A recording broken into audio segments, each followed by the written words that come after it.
Stop. First, a quick history lesson. By 2017, all attempts at wirelessly charging laptops had failed because they usually involve very high frequencies, gigantic coils, and they would fail FCC testing at the very last moment. For example, this one from Vitricity, EPC, and Intel. In contrast, our tiny coils. Take a look at this.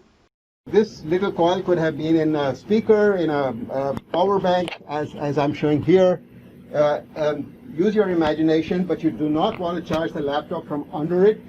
A, it adds thickness. B, it adds heat. C, it adds computer upsets. So the only clever way to do it is from the edge. And it's portable, and you don't need to carry a heavy transmitter plate with you every time you go. How about we get back to the mysterious knocking in the lab demo? Oh, hi Sri. Hi, yeah. So welcome. You've been here before. This is my lab. This is one of our charger PCBs. It's very messy here. The office is supposed to be the clean space, but we are doing most of our work there right now, the firmware programming. So welcome here.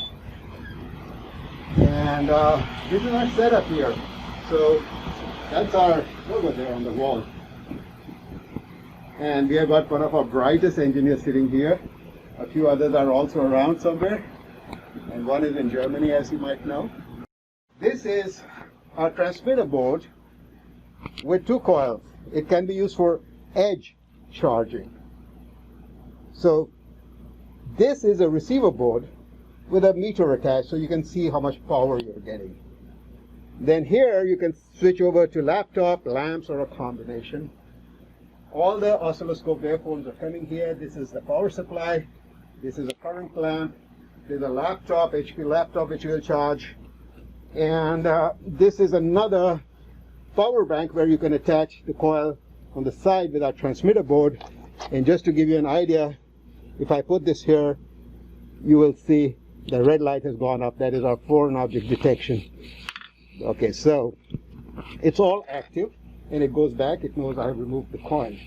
Okay, so that is it. And there are a lot of waveforms here, which I'm not going to confuse you with. But our code is right there for the firmware. And I know we have a code for the receiver also somewhere, which should show up in a minute.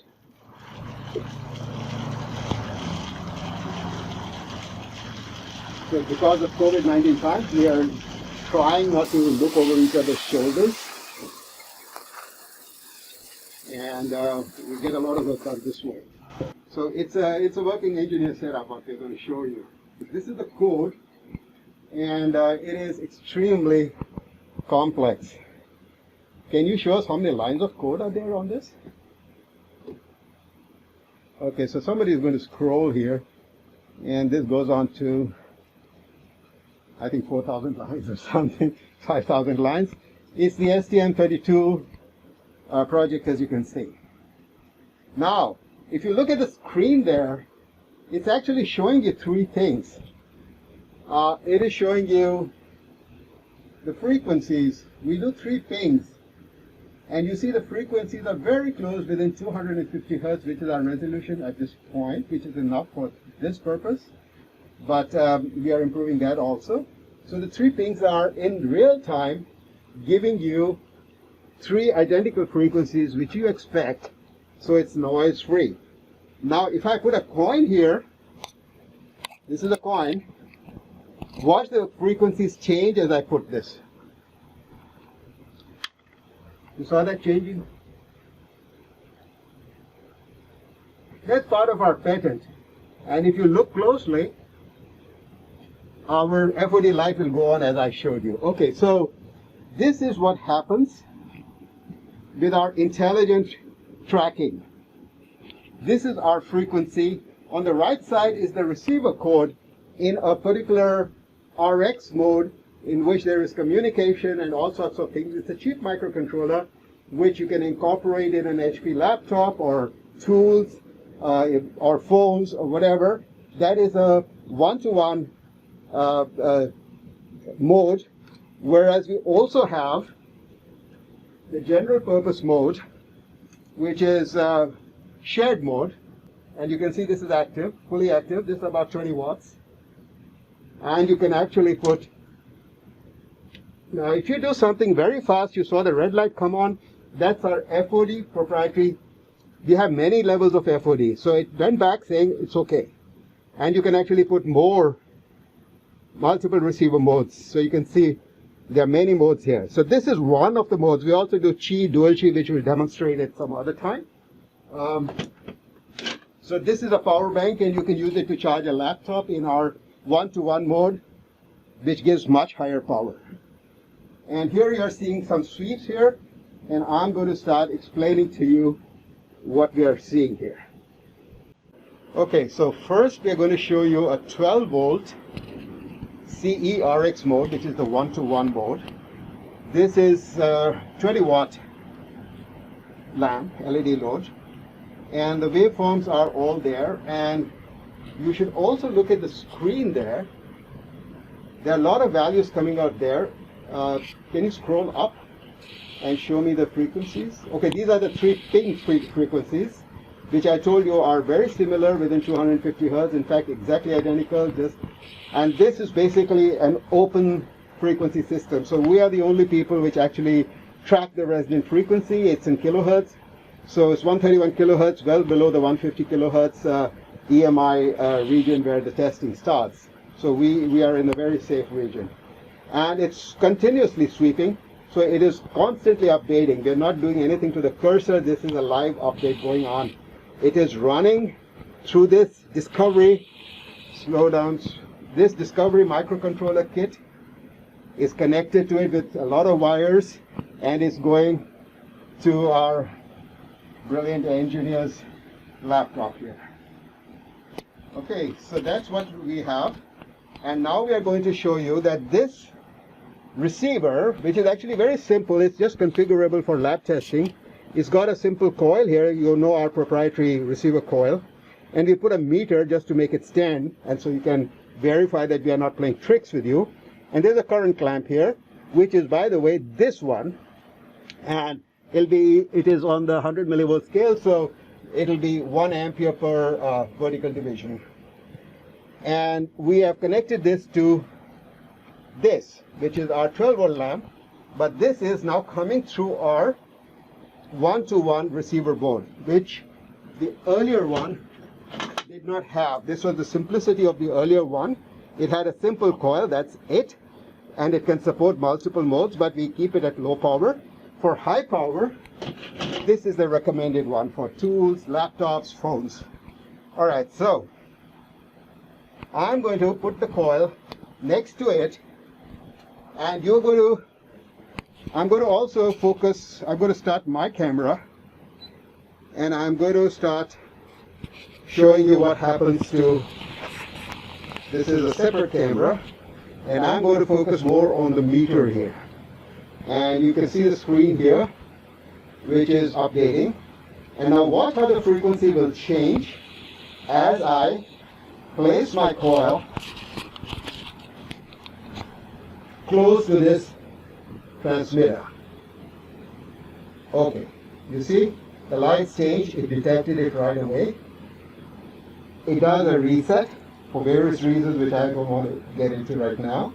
It's to reset the microcontroller, and then it has started in full intensity. Have a look at the frequency. The switching frequency has moved up to 136 kilohertz, and you expect the switching frequency to move as a function of load, which all the others didn't seem to understand.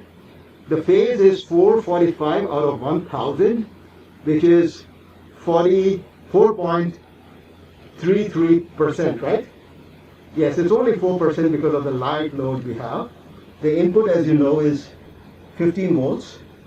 And you can see it's regulating at about 12 volts. It's about 20 watts.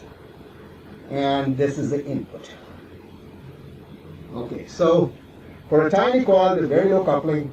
And if I move it, the brightness will still be maintained, by the way. So I'm moving it, and the brightness is still maintained.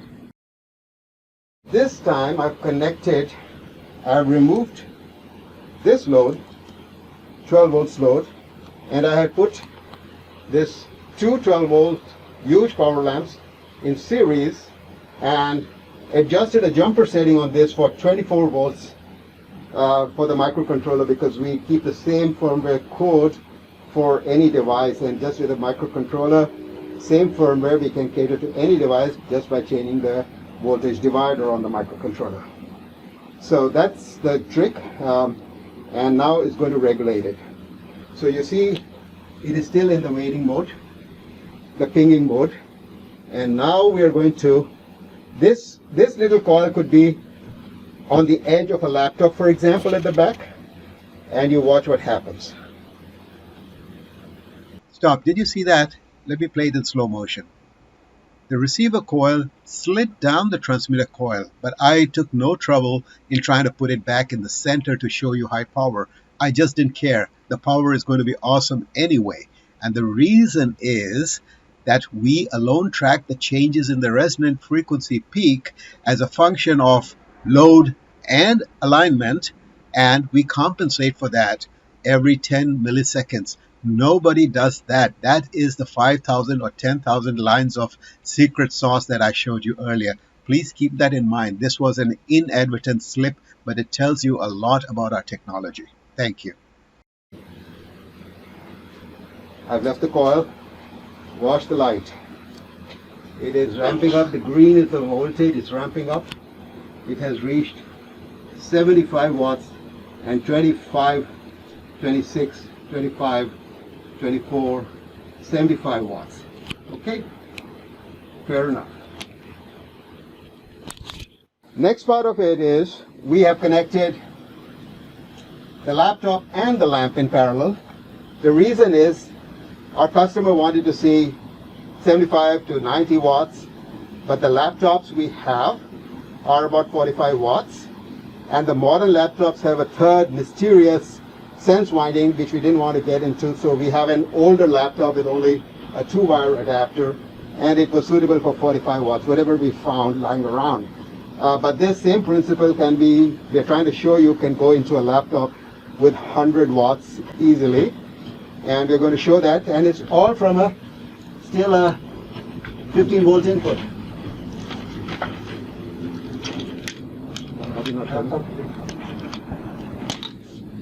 And the laptop wire has gone here, which is coming from behind, from here. So the laptop should be charging eventually.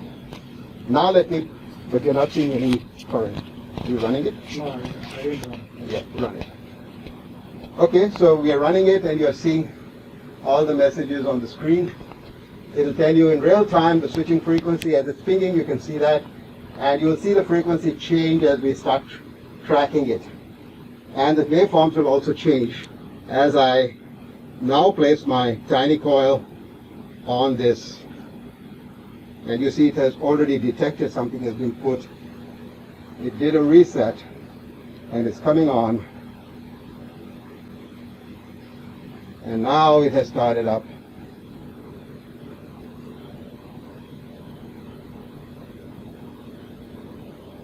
Is the laptop charging? It's about 107, 120 watts now. And the laptop is charging. Okay, so we have disconnected the lamp, and only we're going to show you the laptop. And this is connected here to the output of the RX board, and the wire goes around to the back here. And my colleague is going to focus more on the charging icon here. Now, I'm going to put it on.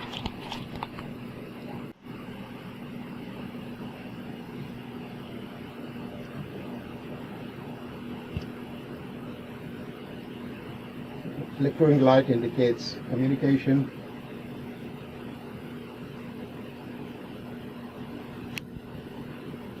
It's at about 25 watts, as I told you. Have you got the charging icon? Okay. Yeah, I can't even see it. I guess it's there. And it's about 35 watts. Okay. So that's it for us today. Thank you. Ouch, that was terribly confusing, wasn't it? But yes, we are decades ahead of the world. There's no exaggeration about that. Thank you.